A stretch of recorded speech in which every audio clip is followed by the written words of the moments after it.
கிறிஸ்தவர்கள் கொல்லப்படலாம், கிறிஸ்துவின் ஆலயங்கள் இடிக்கப்படலாம். கிறிஸ்துவின் அன்பை ஒரு நாளும் யாராலும் இடிக்கவும் முடியாது, அதை கொலை செய்யவும் முடியாது. 1909 மார்ச் 24 ரோமானிய தேசத்தில் புக்காரஸ்ட் என்னும் இடத்தில் ஒரு யூத குடும்பத்தில் பிறந்தவர் தான் ரிச்சர்ட் ஊரர். அவரது வாழ்வும் அவர் கிறிஸ்துவுக்காக அனுபவித்த துன்பமும் இதோ உங்கள் கண்ணும். காட்சி 1, முதலாம் உலகப் போர்.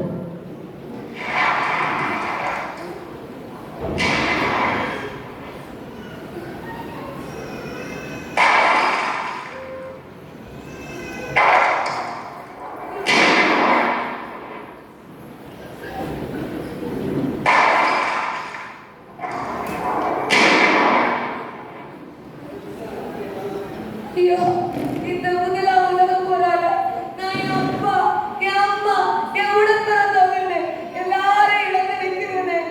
இப்ப யாருமே எனக்கு இல்லை. கடவுள் ஒருத்தர் இருந்திருந்தா எனக்கு இந்த நிலைமை வந்திருக்காது. கடவுள் ஒருத்தர் இருந்தா இனி அவர் என்கிட்ட வந்து பேசட்டும். அப்பதான் கடவுள் இருக்காருன்னு நான் நம்புவேன், இல்லைன்னா நான் நம்பவே மாட்டேன். இவ்வாறாக தன் 9வது வயதிலேயே கடவுள் மீது நம்பிக்கை இழந்து தன்னை ஒரு நாத்திகவாதியாக உணர்ந்தார். அவரை வளர்த்தவர்களும் அவரை ஒரு நாத்திகவாதியாகவே வளர்த்தனர். காட்சி 2, ரிச்சர்ட் 1936 சபீனா என்னும் யூத பெண்மணியை திருமணம் செய்து கொண்டார். ரிச்சர்ட் ஸ்டாக் புரோக்கர் வேலை செய்தார். இருவரும் மிக வசதியான வாழ்க்கை வாழ்ந்தனர். எங்காவது ஆடல் பாடல் விருந்து நடந்தால் இருவரும் அங்கிருப்பார்கள். காட்சி 3, ரோமானியாவின் மலை கிராமம்.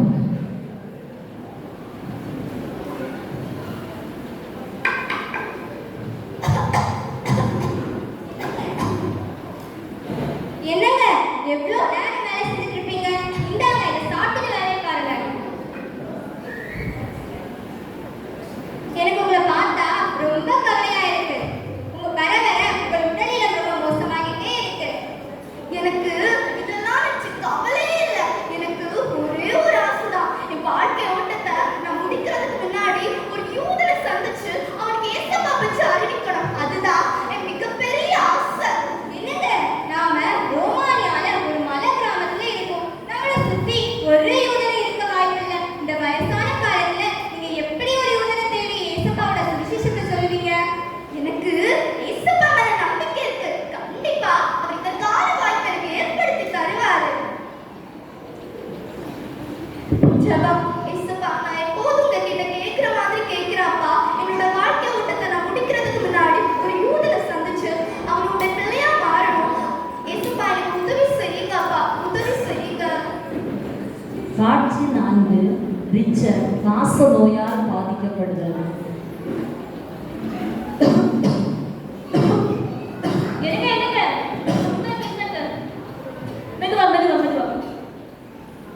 என்னங்க எனக்கு ஒரு யோசனை தோணுது. என்ன யோசனை சபீனா? நம்ம இந்த புக்காரஸ்ட் டவுன்ல இருக்கிறத விட ரோமானியாவில் ஒரு மலைப்பகுதியில போய் இருந்தோம்னா உங்களால சுத்தமான காற்றையும் சுவாசிக்க முடியும். உங்க நோயின் தீவிரமும் குறைய வாய்ப்பு இருக்கு. நல்ல யோசனை சபீனா, நான் போகலாம்.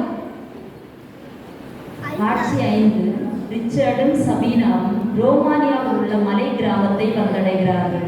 ரிச்சர்ட், பார்த்தீர்களா? இந்த மலை கிராமம் பார்ப்பதற்கு மிகவும் அழகாக இருக்கிறது. எங்கு பார்த்தாலும் உயர்ந்த மலைகள், குஞ்சுகள், நீரோடைகள் பார்ப்பதற்கும் மனதுக்கும் மிகவும் குளிர்ச்சியாக இருக்கிறது. ஆமாம் சபீனா, மிகவும் அழகாக இருக்கிறது. உங்கள் இருவரை பார்க்க புதிதாக இருக்கிறதே. நீங்கள் எங்கிருந்து வந்திருக்கிறீர்கள்? நான் ரிச்சர்ட், இவள் என் மனைவி சபீனா. நாங்க யூத குடும்பத்தை சார்ந்தவங்க. புக்காரஸ்டில் இருந்து வந்திருக்கோம். கொஞ்ச நாள் இந்த மலை கிராமத்துல தங்கி ஓய்வெடுக்கலான்னு இருக்கோம். என்னது? யூத குடும்பமா? ஒரு நிமிஷம். என்ன ஐயா? நான் உங்களுக்கு ஒரு அன்பளிப்பு தரலாமா? ஓ, தாராளமா.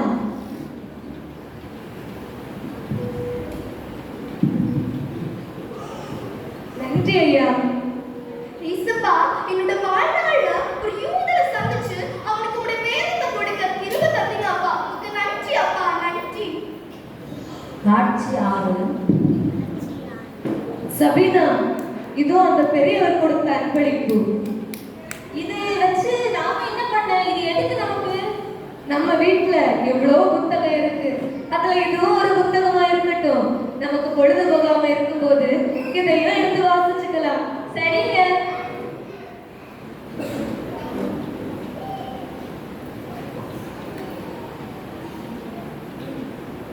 அப்படி என்னதான் இந்த புத்தகத்துல இருக்குன்னு பார்ப்போம்.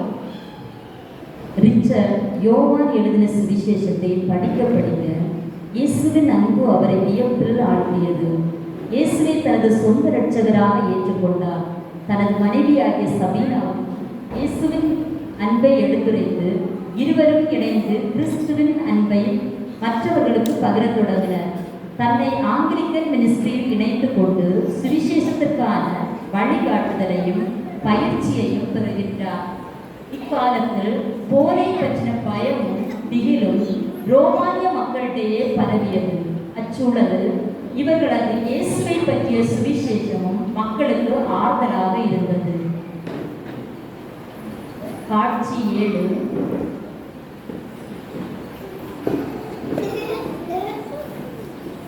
இரண்டாம் உலகப் போர் தொடங்கியது. கம்யூனிச கொள்கை கொண்ட ரஷ்ய இராணுவம் ரோமானியாவை கைப்பற்றி அதை ஒரு கம்யூனிஸ்ட் நாடாக மாற்றியது.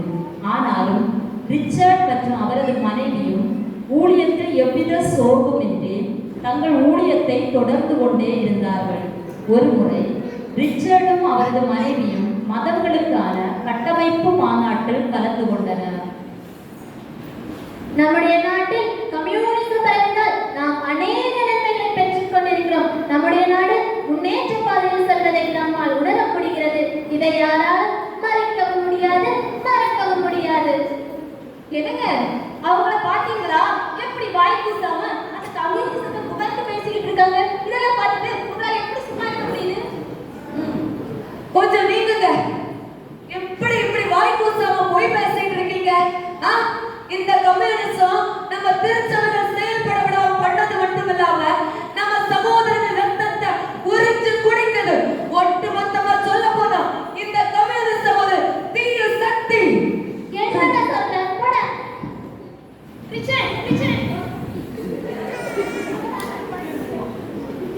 ரிச்சர்டின் வார்த்தைகள் கூட்டத்தின் மத்தியில் பெரும் சலசலப்பை ஏற்படுத்தியது. இவருடைய இந்த செயல் கம்யூனிஸ்ட்காரர்களிடையே கோபத்தை ஏற்படுத்தியது. இதிலிருந்து கம்யூனிஸ்ட் அரசாங்கம் அவர் மேல் ஒரு கண் வைத்தது. காட்சி 8. ரிச்சர்ட் ரகசிய போலீஸ்காரர்களால் கடத்தப்படுகின்றார்.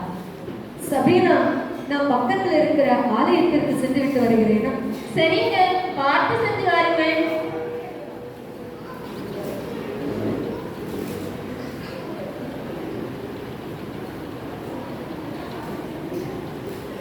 இதோ அவர்தான் ரிச்சர்ட்.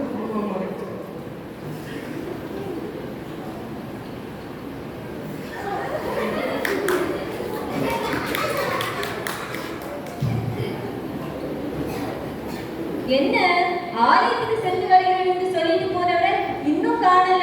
நேரம் வேற ஆகுது. உங்களுக்கு ஒரு விஷயம் தெரியுமா? ரிச்சர்டை கம்யூனிஸ்ட் அதிகாரிகள் கைது செய்துட்டார்களாம். அப்படியா? ஆமா, ஒருவேளை அவன் கொலை கூட செஞ்சிருக்கலாம். எனது ரிச்சர்டை கைது செய்து விட்டார்களா? ஐயோ, இனிதான் அவரை பார்க்கவே முடியாதா? ஐயோ ஐயோ ரிச்சர்ட், ஐயோ. அம்மா அம்மா, ஏன் அழுகுறீங்க? அப்பா எங்க போனாங்க? அப்பாவை ஏன் இன்னும் காணவில்லை? மகனே, கவலைப்படாத, அப்பா சீக்கிரம் வந்துருவாரு. நம்ம சாப்பிட்டுட்டு ப்ரேயர் பண்ணிட்டு தூங்குவோம். நாளைக்கு காலையில அப்பா வந்துருவாரு.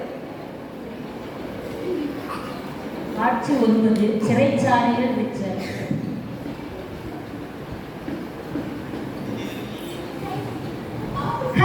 தலைவரே, வாழ்ந்த தலைவரே, உட்காருங்க. முட்டாள் பயலே, கம்யூனிஸ்டத்தை எதிர்த்து உனக்கு தைரியம் வந்துருச்சா? உன்னை நான் என்ன பண்றேன் பாரு. அதுக்கு முன்னாடி உங்களுக்கு ஏதாவது சொல்லணுமா? இயேசு உங்களையும் நேசிக்கிறார்.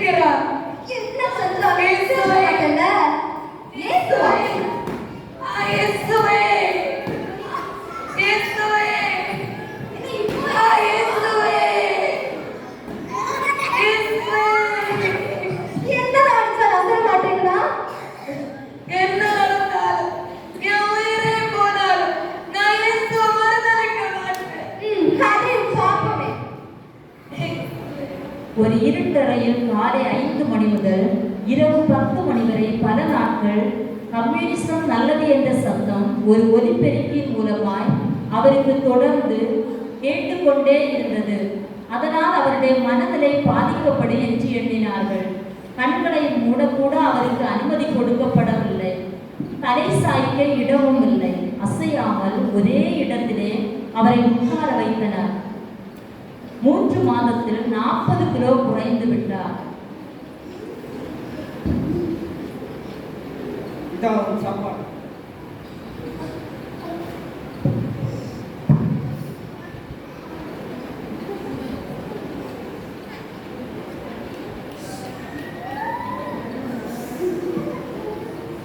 இவ்வளவு நடந்தும் நீ இயேசுவை மறுதலிக்க மாட்டேங்கிறல்ல?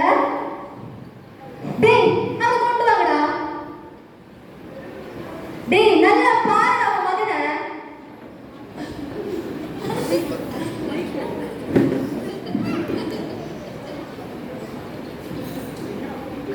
அப்பா என்ன அடிக்கிறாங்கப்பா. ஐயோ, என் மகன் அடிக்காதீங்க, என் மகன் அடிக்காதீங்க.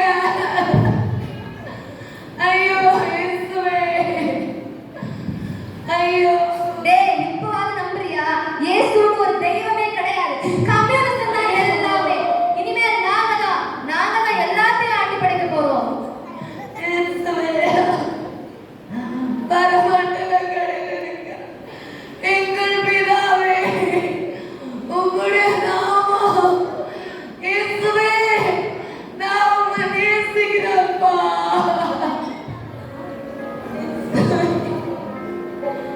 இயேசுவே, அழைப்பின் சத்தம் கேட்டு நானும் ஆயத்தமாகிடுவேன்.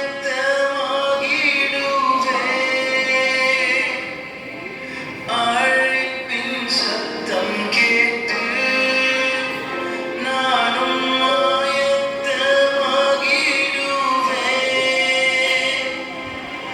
நாட்களும் நேருங்குதே, வாஞ்சையும் பெருகுதே. நாட்களும் நேருங்குதே, வாஞ்சையும் பெருகுதே. பரலோகமே என் சொந்தமே என்று காண்பேனோ. பரலோகமே என் சொந்தமே என்று காண்பேனோ. இதற்கிடையில் சபீனாவும் ரகசிய காவல்துறையால் கடத்தப்பட்டு சிறையில் அடைக்கப்படுகின்றார்கள். அங்கே உணவு கொடுக்காமல் கொடுமைப்படுத்தினர். அதனால் மரக்கிளைகளை உணவாக உட்கொண்டார்கள் மற்றும் குழந்தைகளின் அழுகுரலை சபீனா கேட்கச் செய்தனர். இதன் மூலம் அவளை தன் பிள்ளைக்காக ஏங்க வைத்தார்.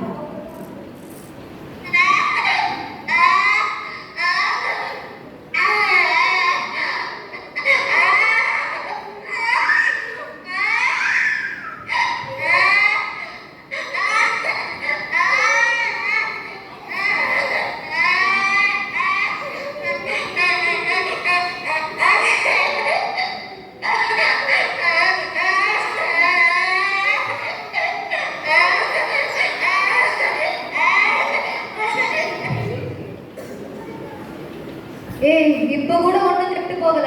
நீ மட்டும் இயேசுவை மறுதலிச்சேன்னா இப்பவே உன் மகனை உன் கூட சேர்த்து வைக்கிறேன். என்ன ஆனாலும் சரி, நான் என் இயேசுவை மறுதலிக்க மாட்டேன்.